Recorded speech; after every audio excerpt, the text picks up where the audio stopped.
We are discussing about the properties of brick. Okay. The next property is there, that is the bricks when broken or fractured should show a bright, homogeneous and uniform compact structure free from voids. Okay.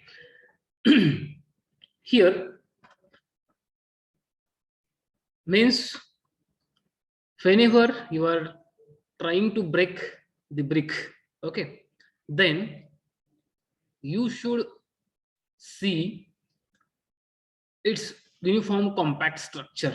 Okay, means whatever grains are there, those grains are should be compacted well at the time of preparation of the brick or at the time of manufacturing of the brick. Okay, so whatever ear whites are there, those ear whites will get removed at that time of the manufacturing. That thing we have to consider it.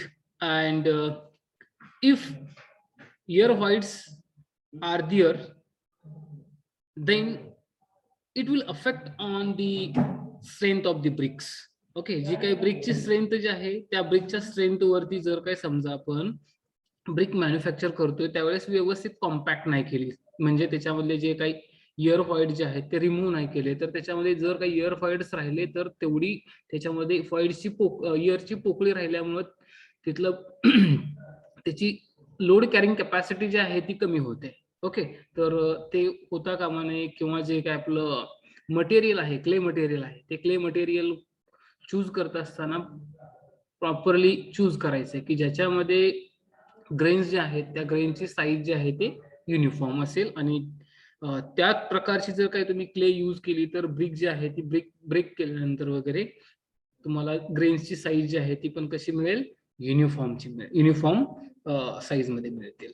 Okay, so these properties should be there. Along with the brick should not absorb water more than 20% by weight for first class bricks, then 22% by weight of for second class brick when soaked in water for a period of 24 hours. Another property is there, that is nothing but the water absorption capacity of the brick. And if we consider, hello sir, here class of brick depends on its size and shape, its edges, then after that cracks, fissures, or sometimes we can say its color also. Okay, and it's a burning procedure. All those things will affect on the class of the brick. ह्या ज्या काही गोष्टी आहेत ह्या class of the brick वरती काय करते तर अफेक्ट करते. म्हणजे याच्यामध्ये काय बघा, फर्स्ट क्लास ब्रिक कशाला म्हणायचं, सेकंड क्लास ब्रिक कशाला म्हणायचं, किंवा थर्ड क्लास ब्रिक कशाला म्हणायचं. फर्स्ट क्लास ब्रिक जी आहे ती फर्स्ट क्लास ब्रिक कशाला म्हणायचं की जी ब्रिक जी आहे, जी काही वीट आहे ती प्रॉपरली बर्न केलेली आहे किंवा त्याला प्रॉपर कॉपर कलर आलेला आहे, त्याची साईज जी आहे ती युनिफॉर्म साईज आहे, त्याचं जो काही बेस आहे किंवा त्याचा फेसिंग आहे कुठल्याही प्रकारची कुठल्याही साईडची फेसिंग जी आहे ती व्यवस्थित रेग्युलर शेप मध्ये आहे किंवा स्ट्रेट मध्ये आहे, किंवा त्याचे एजेस जे आहेत किंवा त्याचे कॉर्नर जे आहेत ऍज इट इज आहेत, म्हणजे कुठल्याही प्रकारचं ब्रेकेज आलेलं नाही, त्या प्रकारची जी काही ब्रिक आहे त्याला फर्स्ट क्लास ब्रिक म्हणायचं. Are you getting? Change the slide. Change का होत नाही रे स्लाइड? ओके, हा. Is it visible? yes sir, ठीक आहे, हा. So such type of brick is there, it should not absorb 20% water by its weight after soaking that brick into the water for 24 hours. 24 तास जर काय आपण समजा brick जी आहे ती आपण पाण्यामध्ये बुडवून ठेवली तर त्या विटने ऍब्सॉर्ब केल्यानंतर जे काही वेट आहे ते त्या ब्रिकच्या ड्राय कंडिशन मध्ये जेवढं वेट होतं त्याच्या 20% पेक्षा जास्त वाढायला नकोय. म्हणजेच काय, त्या ब्रिक्सनी वॉटर जे आहे ते त्याच्या वेटच्या 20% जास्त पाणी जे आहे ते वेटनी ऍब्सॉर्ब करायला नको आहे. त्याच्यामध्ये काय बघा, जनरली आपण काय करतोय, ज्यावेळेस कन्स्ट्रक्शन करतोय त्यावेळेस आपण ब्रिक ज्या आहेत, विटा ज्या आहेत त्याच्यावरती पाणी मारतोय. कशासाठी पाणी मारतोय? ब्रिक आपण लेअरला लावण्याच्या अगोदर मेसन वगैरे काय सांगतोय, मिस्त्री वगैरे, तर ते त्याच्यावरती पाणी मारा. पाणी मारण्याचं रिझन काय असतंय, तर ब्रिक जे आहे ते वॉटर ऍब्सॉर्प्शन करते. ज्यावेळेस आपण लेअर वगैरे अप्लाय करतोय, बॉन्डिंग लेअर किंवा जॉईंट्स जे काय आपण फिलअप करतोय, त्यावेळेस ते जॉईंट फिलअप करत असताना कुठलं मटेरियल वापरतोय आपण?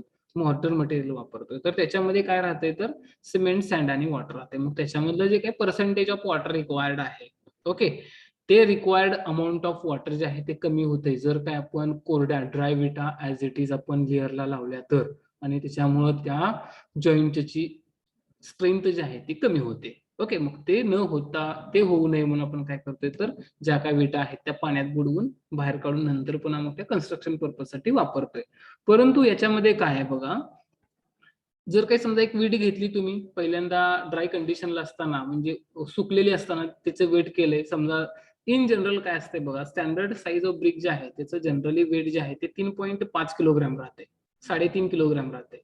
मग त्याच्यानंतर ती जर काही समजा 24 तास तुम्ही पाण्यात भिजत ठेवली आणि नंतर 24 तासाच्या नंतर त्याचं वजन केलं, तर त्याचं वजन जे आहे ते 20, जे काही ड्राय कंडिशनला त्याचं वजन होतं त्याच्या 20% वाढून जेवढं काही वजन होणार आहे तेवढंच असायला पाहिजे, किंवा त्याच्यापेक्षा जास्त नसायला पाहिजे, किंवा त्याच्यापेक्षा कमी असलं तर थोडंफार चालेल, परंतु त्याच्यापेक्षा जास्त नसायला पाहिजे. तसंच सेकंड क्लास ब्रिक मध्ये पण आहे.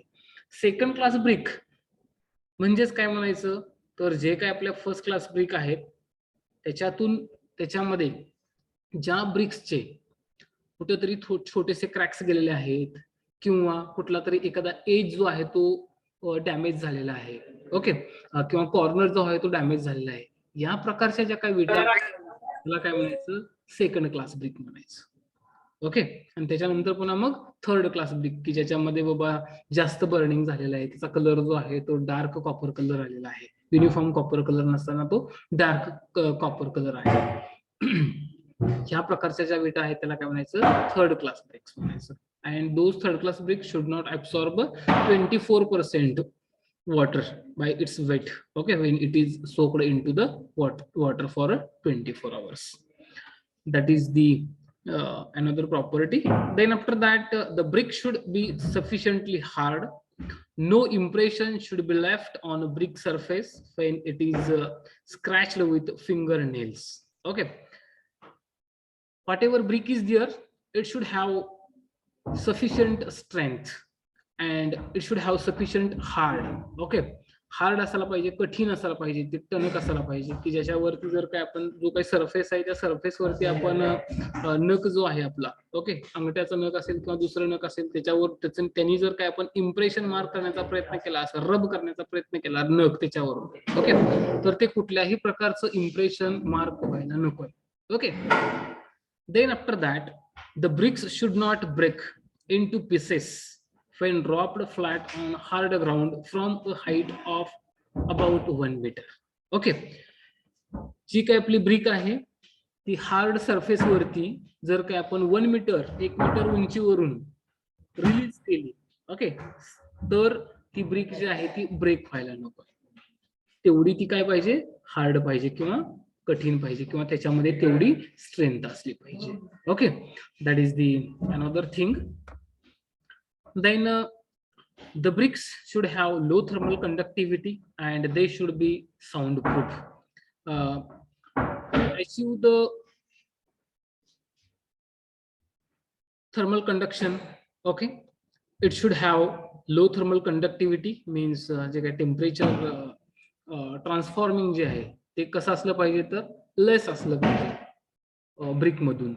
Then after that it should act as a soundproof material. Okay, that is the another property.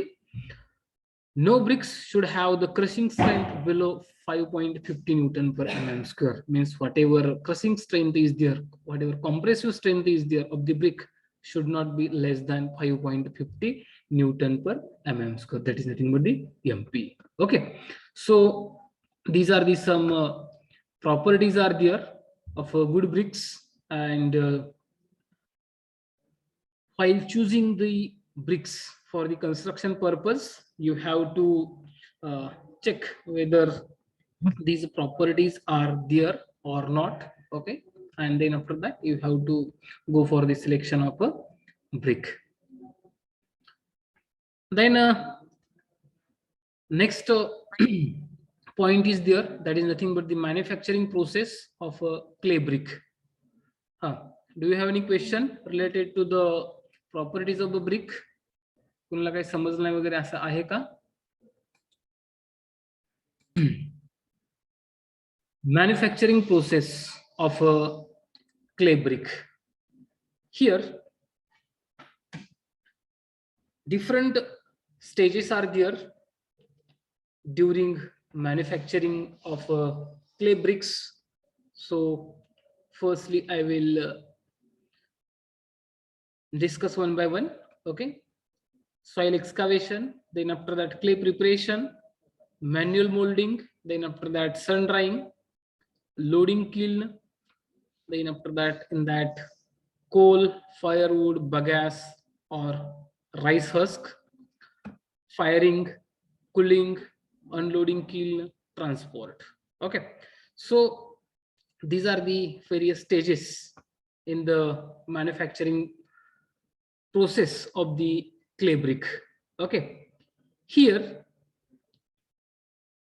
first step is soil excavation. Means wherever what type of soil is required for the manufacturing of clay is available, firstly we have to go for the excavation of such a soil.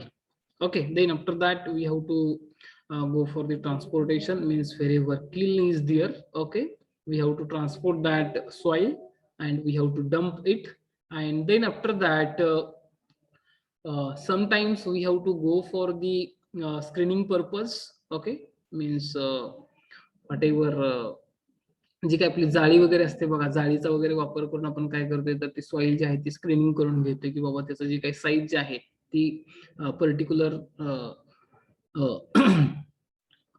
Size मध्येच आपण consider आपण soil जी आहे ती किंवा clay जी आहे ती आपण घेतोय ब्रिक मॅन्युफॅक्चरिंग साठी. Okay, then clay preparation. Here in a clay preparation there is a big process. Firstly we have to take the soil or clay, whatever amount is required. Okay, then after that in that clay we have to go for the addition of the water. Okay, means in a clay preparation we have to go for the preparation of the mud. Okay, by using that same kind of clay. Okay, and whatever amount of water is required, according to that we have to go for the addition of water, and then we have to prepare the clay. Okay, for the manufacturing of bricks. Okay, then after that whatever some additive materials are required in that clay, we have to go for the addition, and we have to keep that clay for 2 to 3 days, or sometimes we keep as it is for 6 to 7 days also, for 100% saturation, or जे काय म्हणून आपण त्याच्यामध्ये पाणी जे आहे ते पाणी जे आहे ते पाणी व्यवस्थित सोक करेपर्यंत, किंवा मड जो आहे आपण चिखल जो काही तयार केलेला आहे त्या मातीचा, तो चिखल व्यवस्थित युनिफॉर्म बनण्यासाठी त्याला ठराविक काळ द्यायला लागते आपल्याला, आणि त्याच्यानंतर पुन्हा काय करायचं ते आपल्याला ती जी काही चिखल तयार केलेला आहे किंवा आपण त्याला काय म्हणूया मड जो आहे तो आपण काय करायचा आहे, तो मड जो आहे तो मॅन्युअली त्याचे जे काही मोल्ड्स असतात त्या मोल्ड मध्ये फिलअप करायचं आहे. Okay, next thing is there, next step is there manual moulding. Okay, generally whatever molds are there are of uniform shape and size, and in such molds, mould म्हणजे काय साचा. Okay, त्या साच्यामध्ये काय करायचं तर तो मड जो आहे तो आपल्याला फिलअप करायचा आहे properly, and we have to compact it, will compact it to remove the ear whites and all those things. Okay, then after that we have to go for the sun drying of these clay bricks.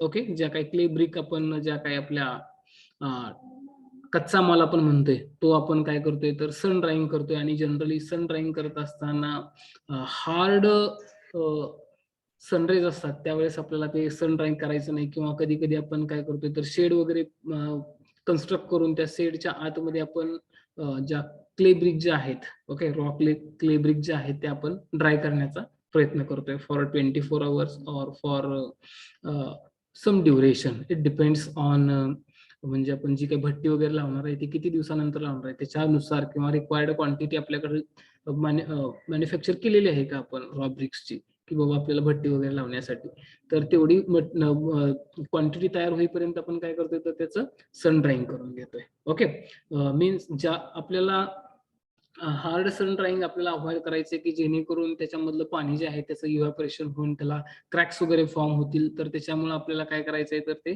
शेडमध्येच सहसा तरी आपल्याला ते dry करून घ्यायचे. Okay, after drying it, sun drying it, we have to go for the loading of a kiln. जी काय भट्टी वगैरे आहे ते आपण त्या भट्टी आपल्याला काय करायची आहे तर तयार करायची आहे त्याच्यामध्ये. ओके, किंवा भट्टीला आपल्याला विटा लावायच्या आहेत, त्या रॉ ब्रिक ज्या आहेत त्या लावायच्या आहेत.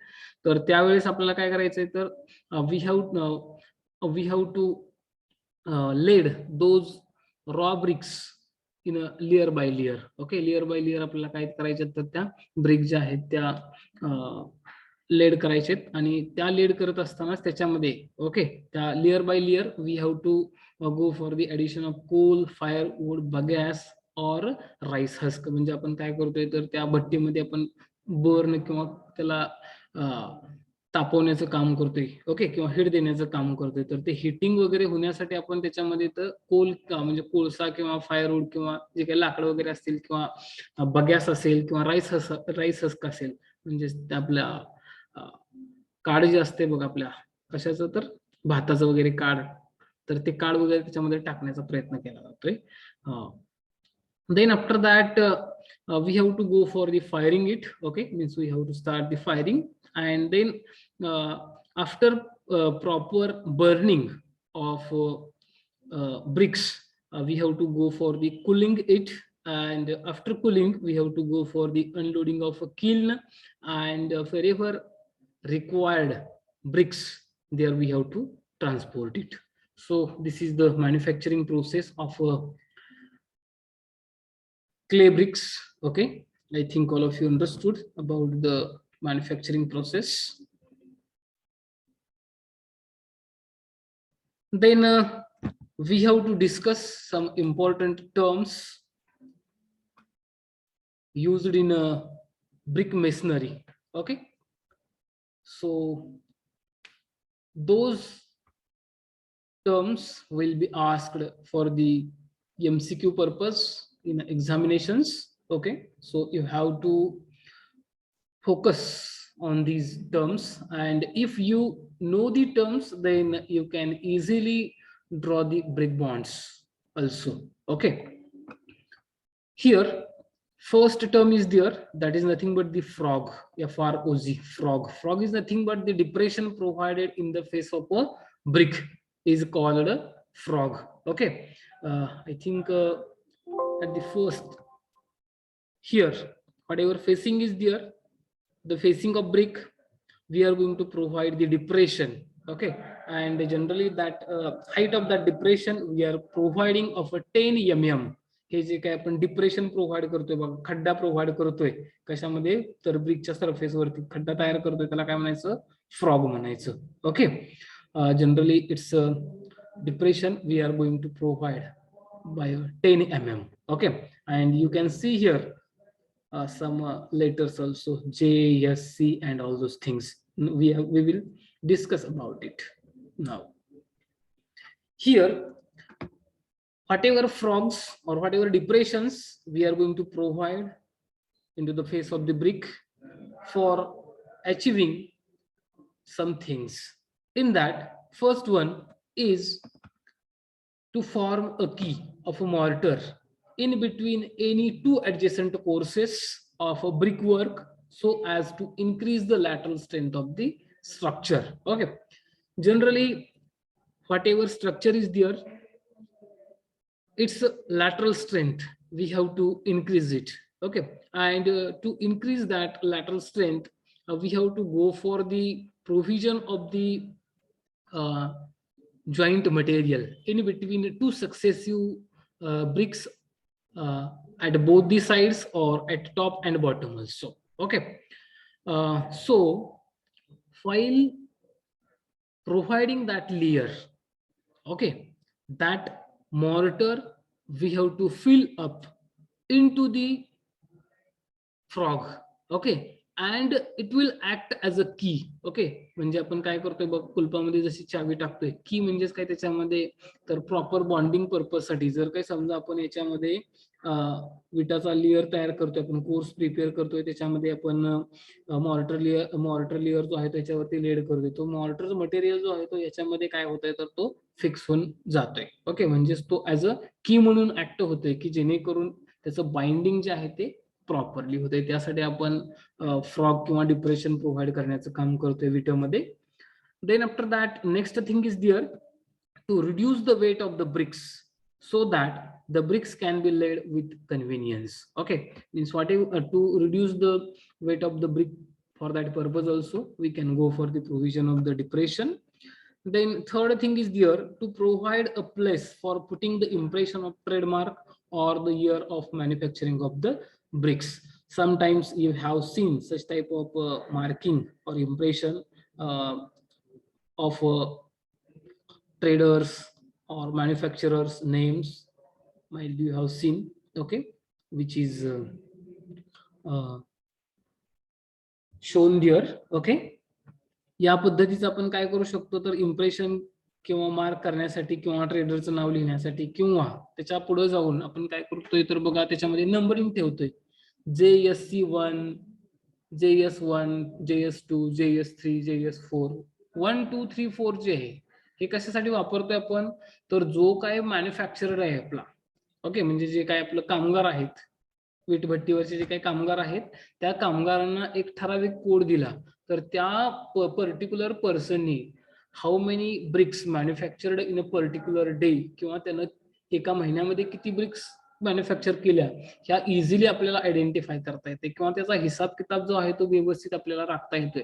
त्यासाठी आपण काय करतोय, तर तिथं जे काय आपलं डिप्रेशन आहे किंवा जे काय आपलं फ्रॉग आहे त्याच्यामध्ये जे काय आपला मोल्ड आहे, त्या मोल्ड तशा पद्धतीचे बनवून घेऊन काय करतोय, तर आपण ते मार्क करण्याचा प्रयत्न करतो. हे जे काय ट्रेडचं नाव, मार्क ट्रेडचं नाव असेल, किंवा जो काय आपला मेसन आहे त्याचं नाव असेल, किंवा त्याचा जो काय आयडेंटिफिकेशन साठी जो काही नंबर असेल 1 2 3 4 whatever number is there. Okay, तर तो तिथं मार्क करण्यासाठी आपण वापरू शकतो.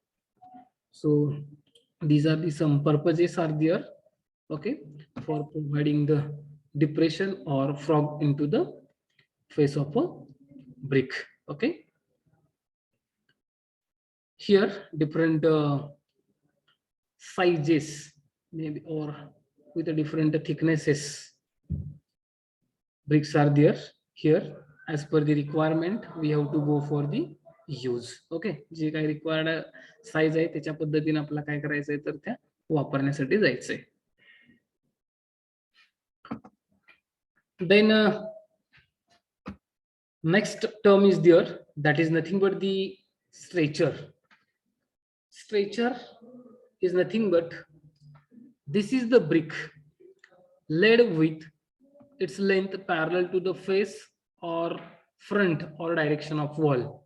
Okay, that facing is nothing but the stretcher.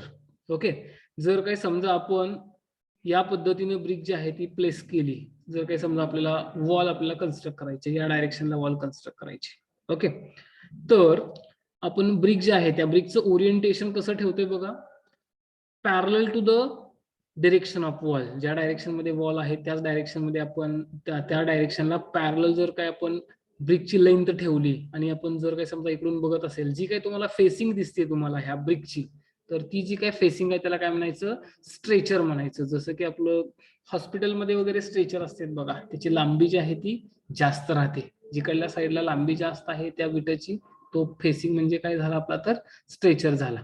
या साईडने किंवा इकडल्या साईडनं, वरतून किंवा खालतून नाहीये. ओके, तर या दोन साईडनी.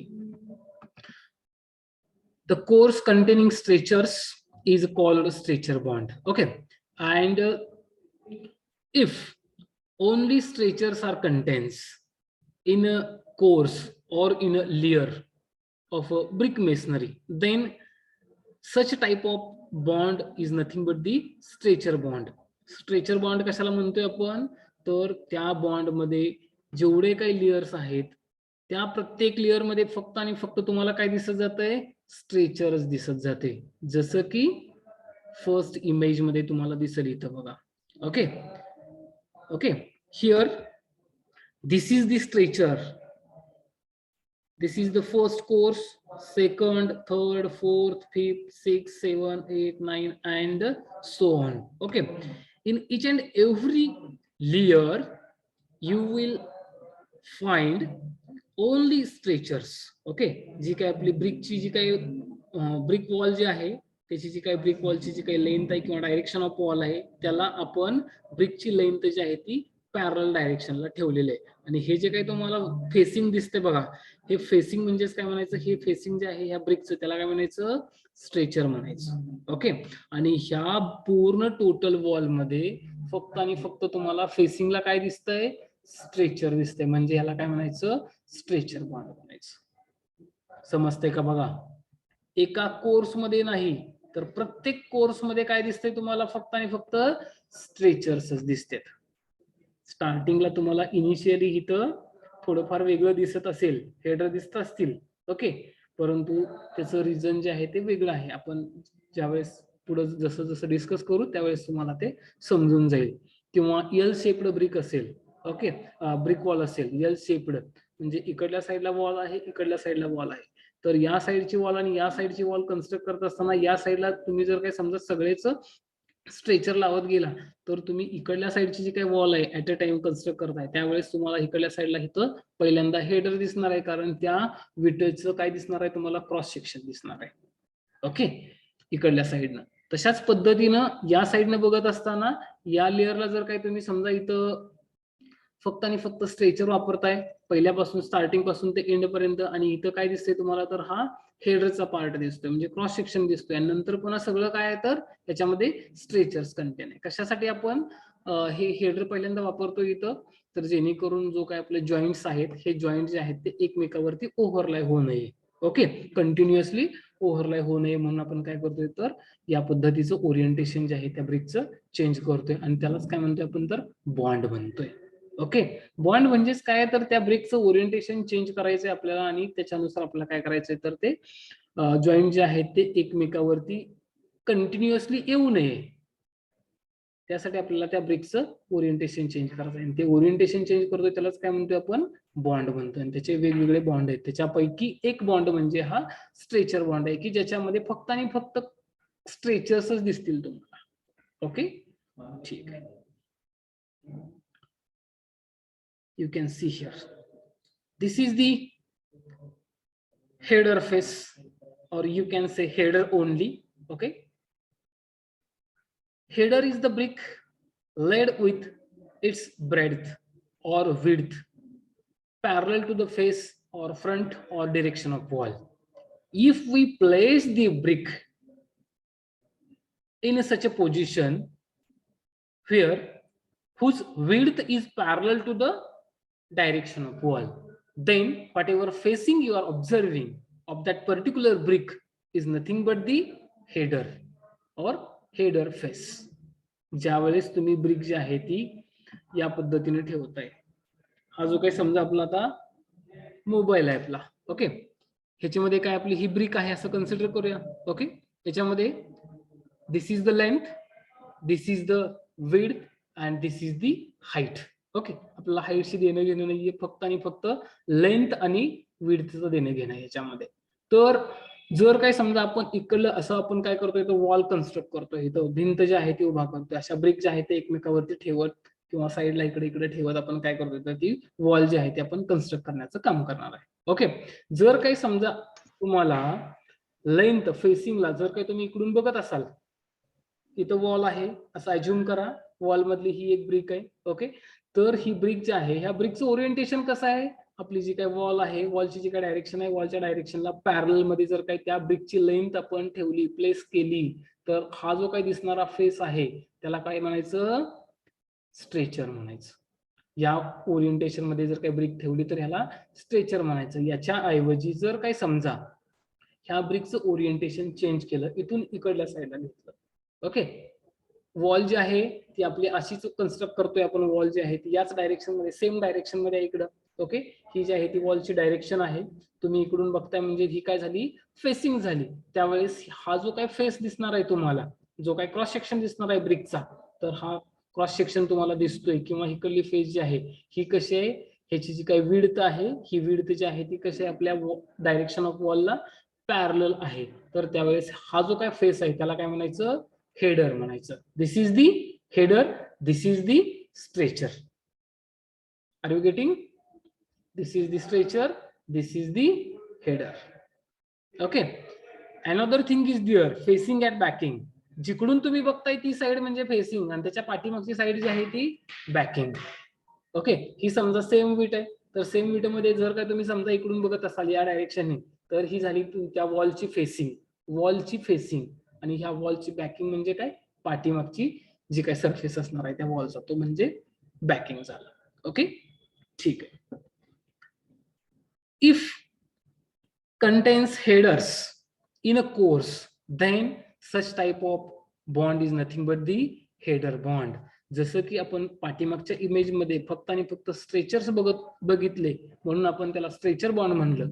जर काही समजा तुम्हाला फक्त आणि फक्त हेडरच दिसायला लागले तर त्याला काय म्हणायचं, हेडर बॉन्ड म्हणायचं. Okay, you can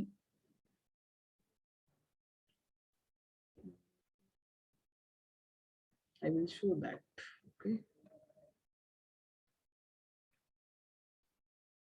stretcher and header bond. Okay, here this is the L-shaped wall. This is an isometric view. Okay, 3D view is there. याच्यामध्ये काय बघा, ही वॉल जी आहे ती समजा वॉल नंबर 1, वॉल नंबर 2 असेल, तर wall number 1 ला जी काय फेसिंग आहे तुम्हाला, ह्याच्यामध्ये सगळं काय दिसतंय, वो फक्त आणि फक्त हेडर दिसतंय. याच्यामध्ये काय बघा, ज्या वेळेस तुम्ही ब्रिक जी आहे ती या डायरेक्शनला प्लेस करताय, अशी प्लेस करताय, म्हणजे त्याचा क्रॉस सेक्शन जो आहे तो वॉलच्या डायरेक्शनला पॅरल येतोय, तर त्याला काय म्हणायचं, हेडर म्हणायचं. ओके, आणि इथं जर काही समजा लेंथ जी आहे ही आपल्या वॉलच्या डायरेक्शनला पॅरल असेल तर त्याला काय म्हणायचं, स्ट्रेचर म्हणायचं. ओके, याच्यामध्ये सगळे तुम्हाला स्ट्रेचर्स दिसतील, याच्यामध्ये तुम्हाला सगळेच हेडर दिसतील, किंवा इथं. ओके, ठीक.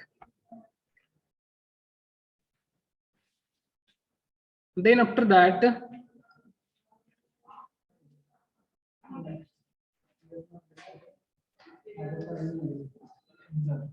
next thing is there, next term is there, that is nothing but the arises. ARRISES, arises. Okay, where it is show here, whatever edges are there.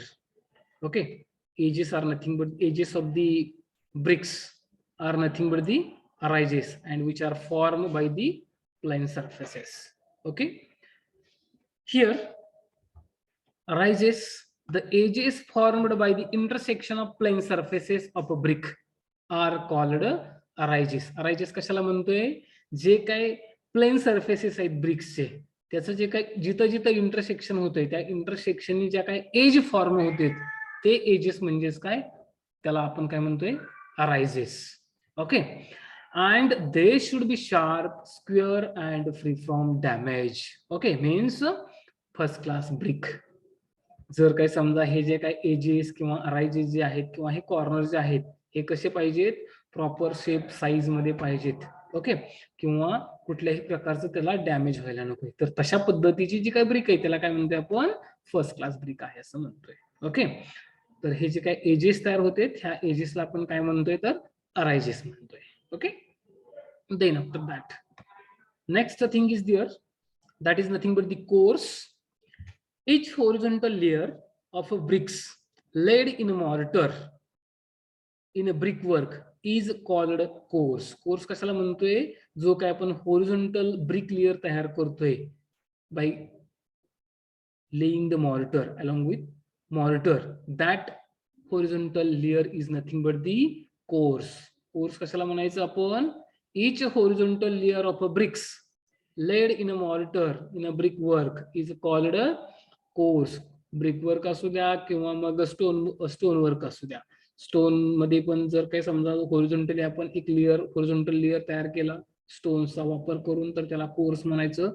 आणि असे कोर्स जे आहेत ते एकमेकावरती लेड करत करत आपण काय करतोय तर स्टोन वॉल किंवा ब्रिक वॉल कन्स्ट्रक्ट करण्याचा प्रयत्न करतोय. Okay, you can see here another terms are there. Perpends, stretcher course, only in that course contains stretchers. Okay, जो काही स्ट्रेचर कोर्स आहे त्याच्यामध्ये फक्त आणि फक्त काय कंटेन्स तुम्हाला काय दिसते तो फक्त आणि फक्त स्ट्रेचर्स दिसते. त्याच्यामुळे स्ट्रेचर कोर्स म्हटलं तरी चालेल, स्ट्रेचर बॉन्ड नाहीये. Okay, and header course that is nothing but the such a course contains only headers like this. Okay, then after that bed joint, next term is there, bed joint. Then after that lap. Okay, then a closure. Okay, coin header. Here we will discuss one by one.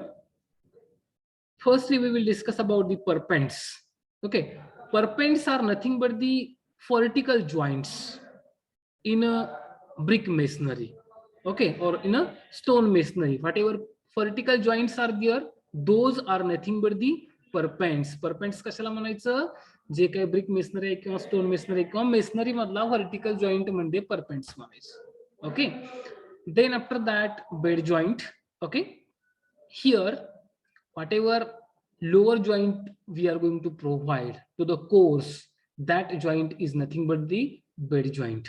Okay, हा जो काही course आहे ह्या कोर्सचा खालचा जो काही joint आहे त्याला ही बेड जॉईंट म्हणायचं. हा जो काही कोर्स आहे ह्या कोर्सचा खालचा जॉईंट जो आहे त्याला काय म्हणायचं? बेड जॉईंट म्हणायचं. ओके, हॉरिझॉन्टल जॉईंट जो काय आपण प्रोव्हाइड करतोय in successive two courses, in between two successive courses, that joint is nothing but the bed joint. Then after that next thing is there, that is nothing but the lap. Okay, LAP, lap. Lap is nothing but it is an horizontal distance in between two successive joints of two successive courses. दोन successive courses मधलं हे जे काही एकमेकाच्या वरती जे काही दोन कोर्सेस आहेत त्याच्यामधलं जे काही दोन व्हर्टिकल जॉइंट्स आहेत त्याच्यामधलं होरिझॉन्टल डिस्टन्स म्हणजेच काय आपण म्हणतोय lap. Lap is nothing but it is an horizontal distance in between two successive vertical joints in a two successive courses. दोन successive courses मधलं जे काय vertical joints आहेत, successive दोन vertical joints आहेत त्याच्यामधलं horizontal distance, that is nothing but the lap. Okay, and generally we have to maintain that lap of a 1/4 of a brick. जी काही ब्रिकची length आहे त्याच्या चौथा भाग तरी आपल्याला कमीत कमी हे डिस्टन्स जे आहे ते मेंटेन करायचं आहे. हॉरिझॉन्टल डिस्टन्स जे आहे ते मेंटेन करायचं आहे. That is nothing but the lap. Are you getting? And to achieve these laps we have to vary the orientation of brick at corners. जे काही कॉर्नर्स आहेत बघा, हा जो काही कॉर्नर आहे आपला, बरोबर नाही, ह्या कॉर्नरला आपल्याला ब्रिकचं ओरिएंटेशन जे आहे ते चेंज करायचंय. समजा इथं काय केलंय, हेडर प्रोव्हाइड केलेलं आहे, नंतर पुन्हा इथं काय प्रोव्हाइड केलं, स्ट्रेचर केलेलं आहे, नंतर पुन्हा हेडर, नंतर पुन्हा स्ट्रेचर, असं का केलेलं आहे तर आपल्याला हे जे काही लॅप आहे ते लॅप आपल्याला मिळवण्यासाठी किंवा to achieve the laps we have to change the orientation of a brick at the corners. समजते का बघा? Okay, then next thing is there, that is nothing but the coin header. Coin is nothing but the corner, whatever corner element is there, that is nothing but the coin. कॉर्नरचा जो काही element आहे त्याला काय म्हणतो आपण? Coin म्हणतोय, कोपरा. Okay, आणि जर काही समजा तिथं हेडर असेल, हे रॉंगली शोन झालेलं आहे, it should be stretcher 1. Okay, coin stretcher should be 1, should 1, and here coin header is there. फेसिंगला तुम्हाला हेडर दिसतोय आणि कोपऱ्याला वापरलेला आहे म्हणजे काय? Coin header. आणि इथं काय बघा, हा स्ट्रेचर आहे आणि कोपऱ्याला वापरलाय म्हणजे coin stretcher. This is the coin stretcher, this is the coin header. Coin म्हणजे काय? कोपरा. Okay, so whatever remaining things are there, we will discuss in the next lecture. Okay, now we will stop here.